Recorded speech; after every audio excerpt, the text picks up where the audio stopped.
There is the column by Lorne Gunter on the weekend. Tories, Ottawashed. Oh, that's gotta hurt. That's gotta hurt. Here's part of what he said. Look at the three issues currently making bedrock Conservatives most unhappy. The Senate spending scandal, the resignation of Edmonton St. Albert MP Brent Rathgeber, and out-of-control federal spending. The common denominator in all three is a government that has lost its way in fundamentally altering the way Ottawa works.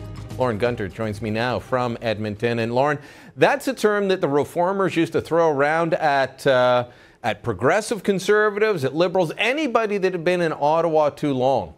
Do you honestly think that these guys have been in Ottawa too long? I think they've been in Ottawa long enough that they've forgotten why they're there. And, you know, you start after a while to become the thing that you despised, or at least the thing you wanted to reform. You start worrying about staying there rather than about doing good with the power that you've been given by voters. And I think that there is we're at a very important crossroads for the Conservatives as they enter the end of next week into their general convention in Calgary. That there is an opportunity for them to sort of reconnect with the core of the party and the grassroots and get some of that energy to go back to Ottawa and make the place smaller. You know, one of the questions I love to put to Conservative politicians, and I'll admit I stole it off John Robson, he's been asking it for more than a decade, is what's the one thing government does that it shouldn't be doing? Because governments are always too big. They're always doing things that they could probably get rid of and no one would notice. If you and I walked around the convention and asked every elected MP, most wouldn't be able to give us an answer. Some wouldn't know. Some would be scared to answer. We'd have a couple, and I could name them on one hand, who would be quick with an answer. Like Rob Anders, canceled the CBC. Most of them couldn't tell you about shrinking government anymore, and I think that's telling. Yeah.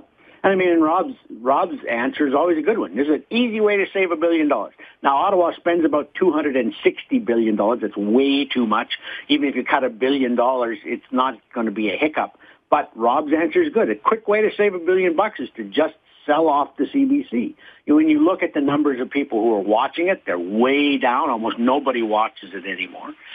It is a propaganda machine for Justin Trudeau, and it is dismissive of my region, of my ideological views, of my faith, all sorts of things. So I don't understand why we give it money. But you're right. You could get an awful lot of it. You know, they might throw in one or two things. You know, be more efficient. That's what they'll tell you. Yeah. Exactly. They're going to do efficiency audits. Well, you know who used to say that? The Liberals. When Paul Martin was the Prime Minister, he didn't want to make big cuts either. It was going to be efficiency audits. He had one of his MPs in charge of efficiency audits. They were going to find $12 billion worth of savings over 4 years. Jim Flaherty's done the same thing. So I don't see what the difference is. They have to start finding fundamental differences between them and the Liberals, or they're going to get overrun by the Liberals. There's a few policy resolutions that are being put forward by their riding associations, where these are the grassroots members, and they're saying things that I think the higher ups in the party are going to try and shut down. But there are several policy discussion points on defunding the CBC, getting rid of the CBC, or reforming it in some way. There are several on firearms, including getting rid of the criminal aspect of the Firearms Act. There are a couple on pro-life issues. These are things that matter to the Conservative base and the Conservative coalition, but they're all things the PMO doesn't want to talk about, and I think they're going to try and shut down any discussion of that.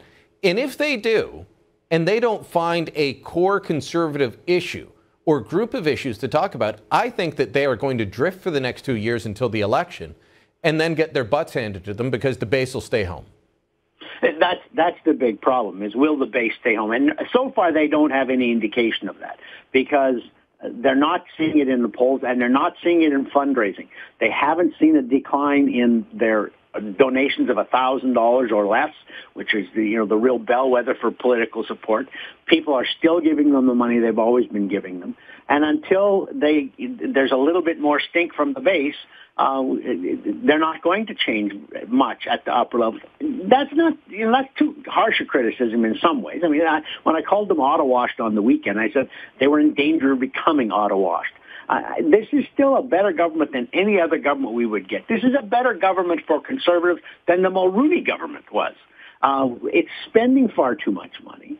And I'm very upset that they gutted the Brent Rathgaber bill, because Brent wanted them to disclose any public servant, Crown Corporation or direct civil service, who is making $188,000 a year or more.